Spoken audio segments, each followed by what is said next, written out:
How do we establish cross-sectoral data sharing without reinventing the wheel?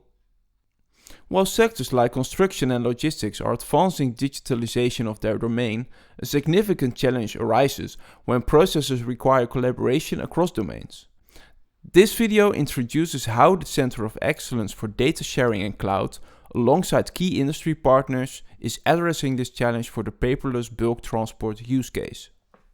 Let's have a look at how we prevented reinventing the wheel by reusing existing data standards, all the while keeping the process as simple as possible through the use of open source tool Semantic Treehouse.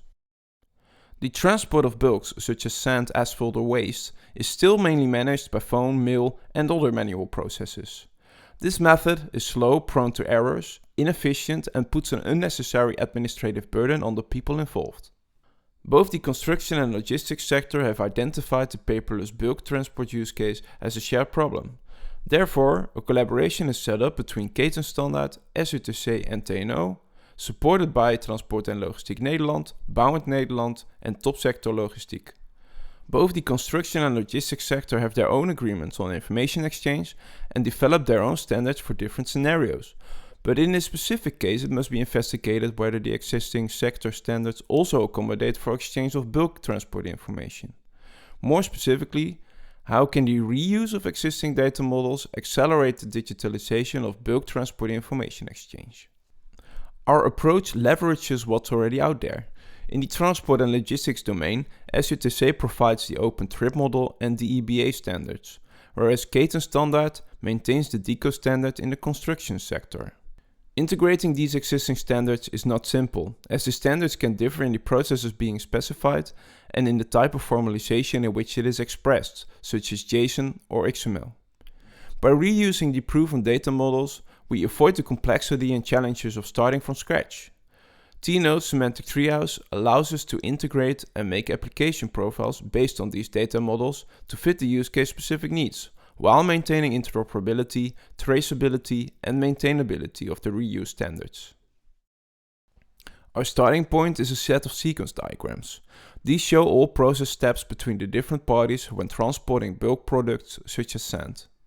The three sequence diagrams that were specified by the working group are the pre-trip process focused on contracting, preparing and planning the transport, the on-trip activities, such as the actual collection, transport and delivery of materials, and sharing information on what the load includes, and the post-trip actions, including invoicing and compliance reporting. Since every step in the sequence diagram is an information exchange, our task is to define an application profile for each. Let's have a look at one specific process step, step 2, where the client provides the delivery order to the transporter and the transporter confirms the assignment. For both steps, 2A and 2B, an application profile will be created. For this demonstration, we will zoom in on the application profile 2A and model it as if we were the domain expert. We do this by reusing the already existing data standards. In this case, we will use the OpenTrip model to create this application profile, as this contains the concepts that we need. To create application profile 2A, we use the wizard functionality of Semantic Treehouse. First, we need to make sure the standards we want to reuse are available in Semantic Treehouse. If they are not, they can be imported. Semantic Treehouse can handle any standard format, for example JSON schema or a turtle ontology file. In Semantic Treehouse, the process of creating an application profile specification is the same regardless of the structure and the format of the data models being reused. When creating the application profile, this is done in 3 steps: create, specify, and export. We start by creating a new message model specification, which is a synonym for an application profile. We fill in the necessary details, such as the specification name and the model version, and select the JSON schema as the basis for the message, as the OpenTrip model is imported in that format.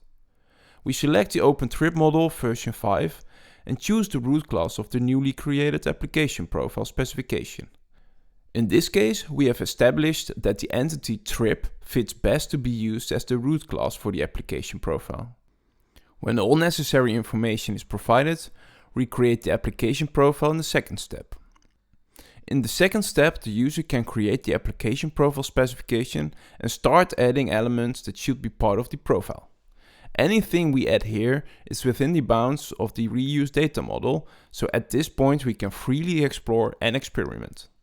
During this use case experiment on providing the transport order, we made a good guess on what elements could be part of the profile. It, for example, specifies the involved vehicles and actors.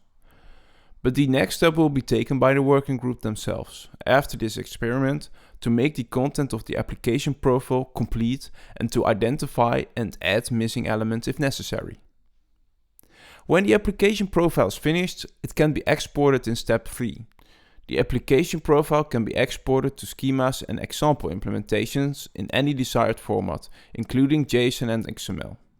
Also, an open API specification can be automatically generated to set up an API interface. And there you have it. Our application profile specifies the structure of the information exchange for this particular step in the sequence diagram. There are more steps, and if we wanted, we could continue going through this process for the others, creating more application profiles. But let's take a step back and reflect on some implications of this approach. First, when creating the application profile, even a first draft, though it might have flaws, fulfills the purpose of getting started and can be put together quite rapidly. It also lays the foundation for collaboration. How much refinement is necessary in this early stage is a matter of choice and style. Secondly, what if the reuse standard data models turn out to be missing certain information that we need in our case? Then Semantic Treehouse allows the user to create extensions, meaning they can add custom elements to the reused model or create an additional model themselves. This flexibility ensures that the model evolves to fit new use cases effectively. Finally, what about the tool? Are we becoming dependent on tools like Semantic Treehouse? While tools like Semantic Treehouse greatly facilitate reuse of standards, it is an open source web application and uses open standards for everything that goes in and out. That means users are never completely dependent on or locked into the tool. They can freely adapt or migrate their work as needed. To conclude our look at the paperless bulk transport use case, let's consider its outcomes and the insights gained. Through the use of Semantic Treehouse, we've shown a practical approach to reuse data models to create application profiles for the identified process steps in bulk transport. Reuse is ideal and doesn't have to be slow or complicated. Your first draft can even be done in 20 minutes.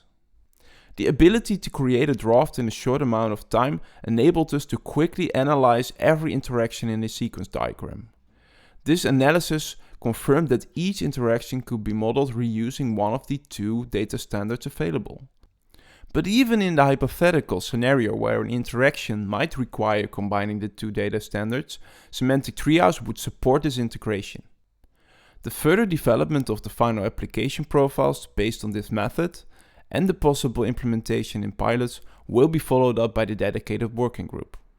For those interested in exploring how the strategies might apply to your operations, we invite you to contact the Center of Excellence. Only through the collaboration between our systems and our people, we can drive innovation and efficiency in our industries.